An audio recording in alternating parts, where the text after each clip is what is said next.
Good morning children and welcome to the online teaching session. Students, in the previous video, we had already started the structure of heart, and in that portion, I have explained to you about the structure. Today, we'll see the function of the heart, that how our heart work. Now see children, we have already read that heart consists of the four chamber.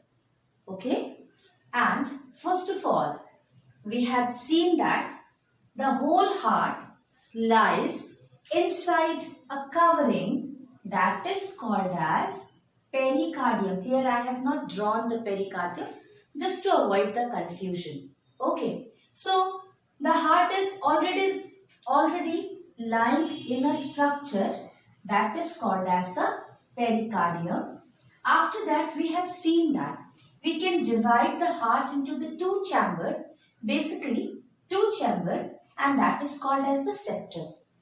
Now, after the septum, we can divide our heart into four chambers. Okay, like one is longitudinal and next one is the transverse division. So while doing this division, we saw that the heart can be divided into, first of all, the heart, this side of the portion is called as the right and this portion is called as the left.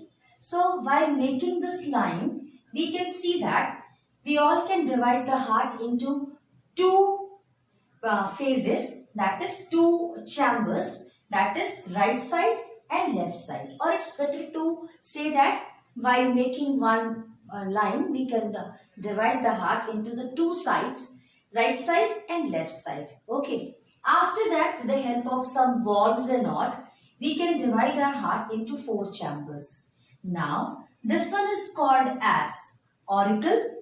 Upper portion is called as auricle and lower portion is called as the ventricle. Now, auricle on the right side is called as the right auricle or right atrium, and auricle on the left side is called as the left auricle or left atrium. In the same way, right ventricle, okay, and left ventricle. So these are the four chambers of the heart, and these chambers are separated with the help of some valves.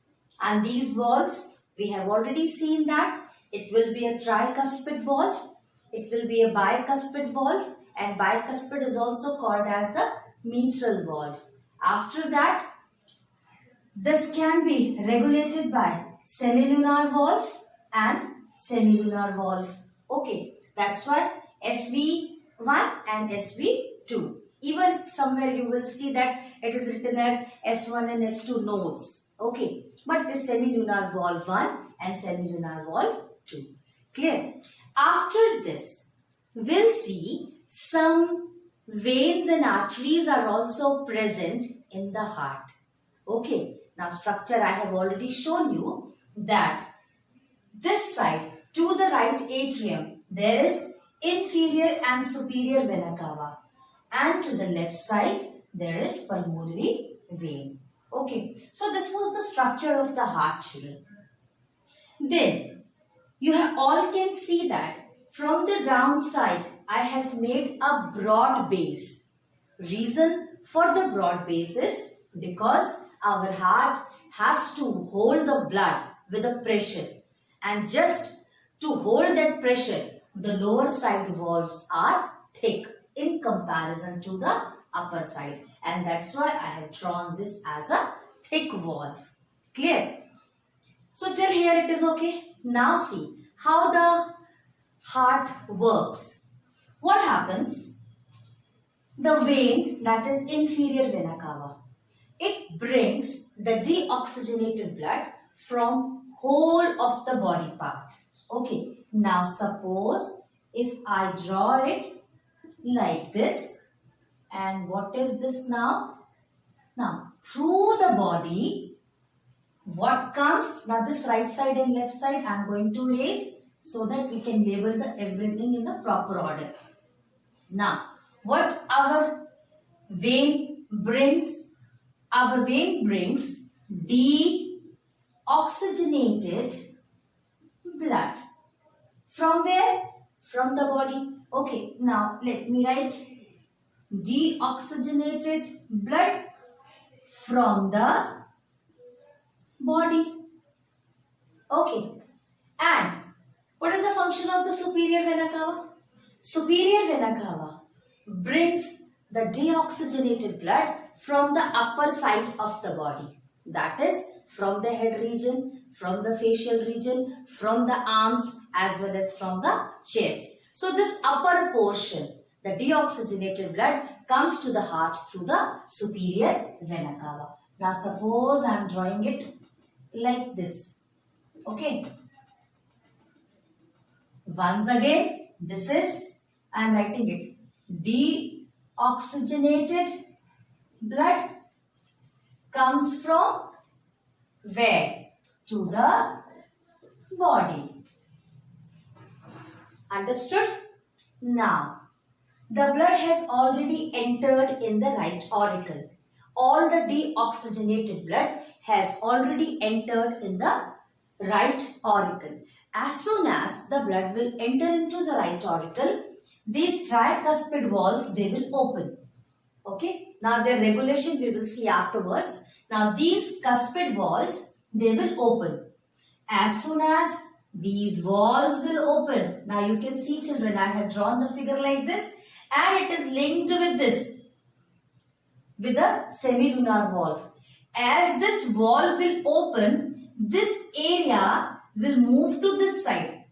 I am explaining you this by making figure once again. See, as soon as this valve will open, if the valve will open, then this will shift this side. Definitely, this will shift this side, and if this will shift this side, then semilunar valve will close this. Okay, this is our pulmonary artery.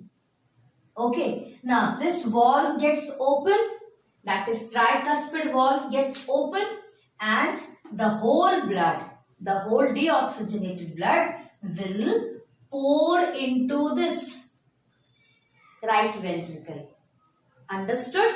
Now, inside this, there is a deoxygenated blood and the blood has already come with a lot of pressure because in the right auricle, the blood has come from the two places. That is from the whole body as well as from the upper side of the body, from inferior and superior vena cava.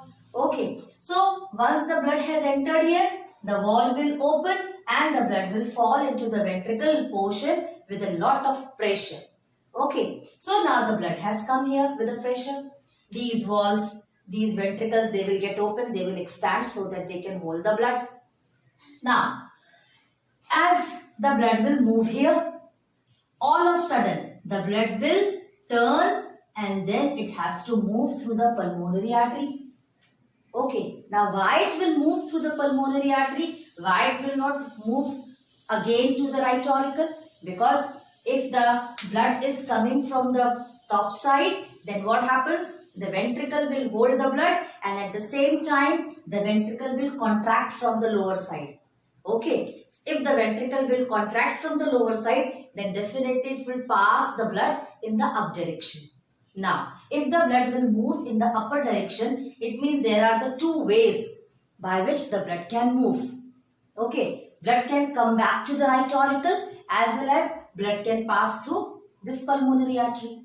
But the blood will never go to right auricle once again because of the presence of some valves. Okay, we'll see the name of the valves and everything later on. But you keep this thing in mind, children, that blood will never flow back to the right auricle again and the semilunar valve will get open. Okay, now once again, the whole structure will set itself like this. The whole structure will set itself like this.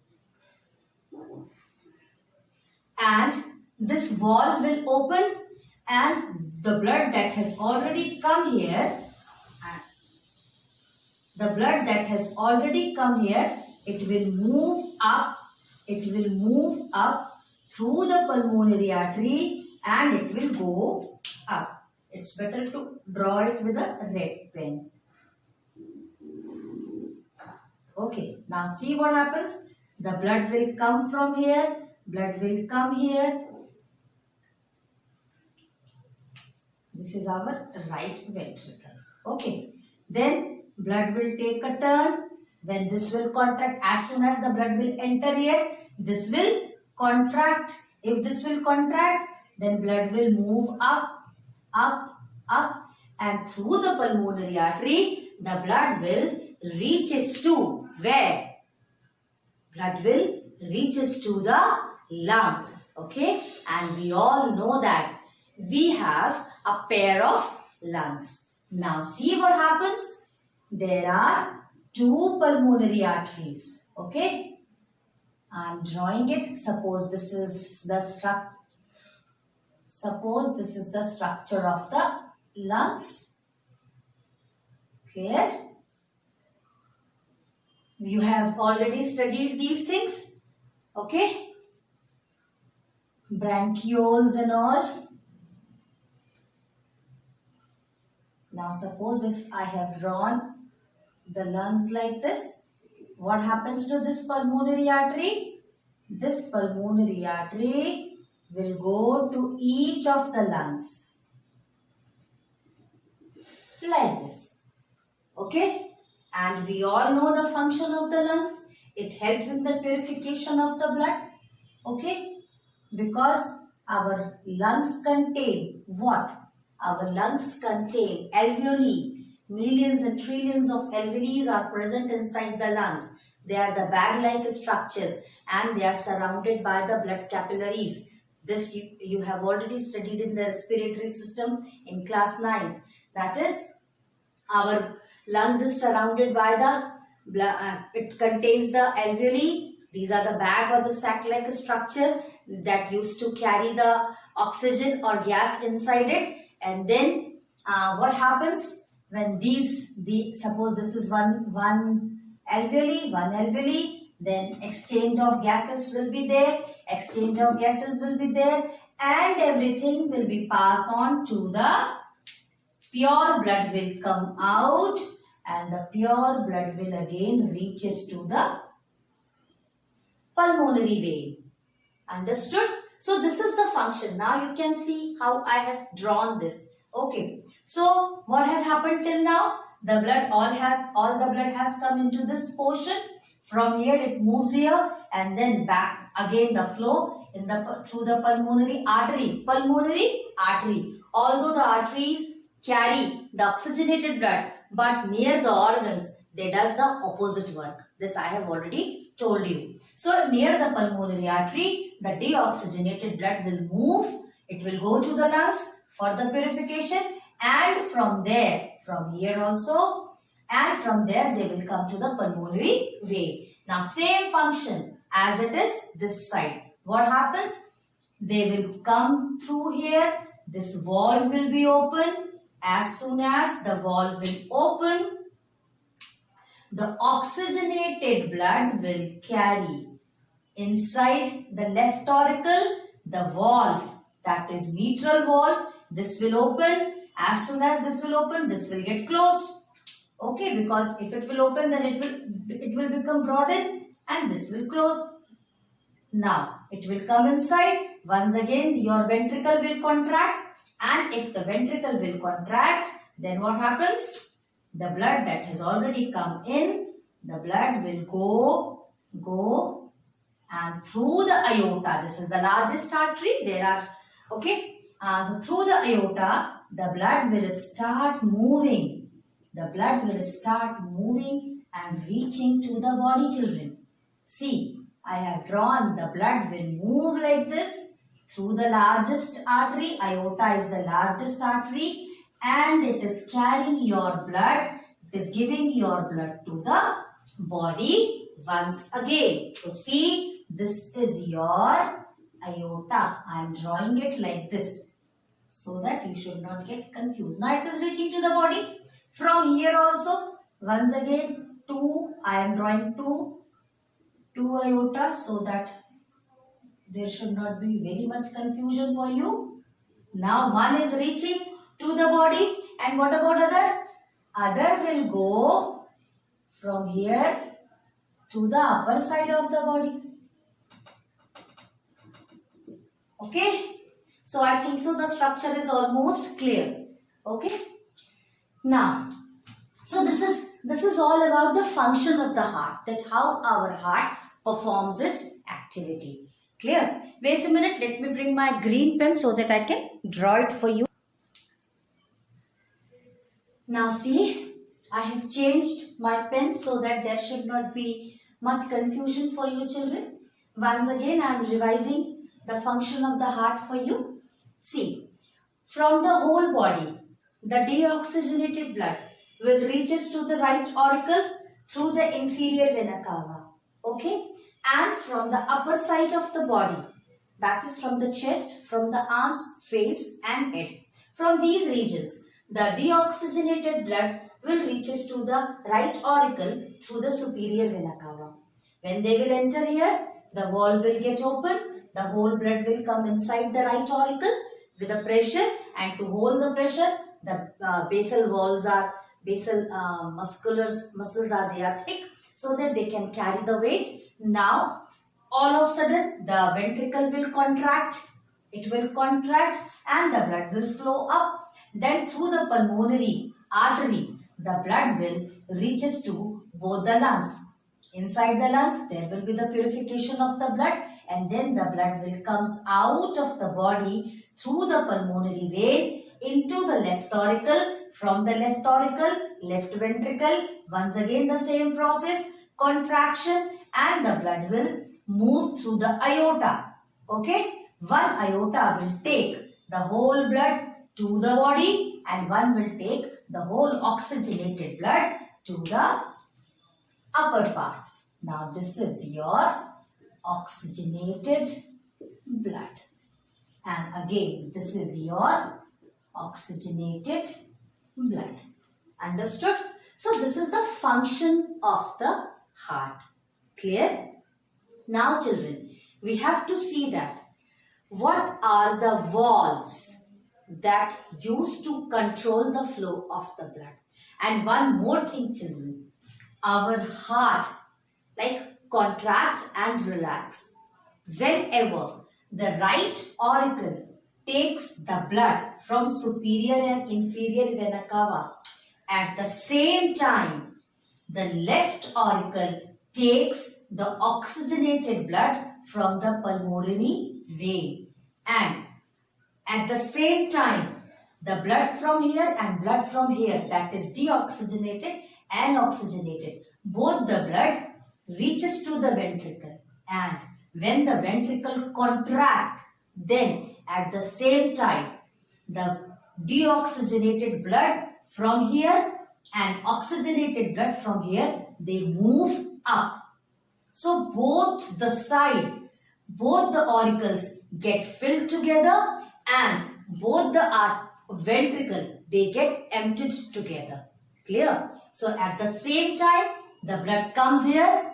At the same time, these valves open, these valves close, and the blood moves in. At the same time, both the ventricle contract and blood moves up either through the aorta or through the pulmonary artery to the lungs. Clear? So this is all about the function of the heart.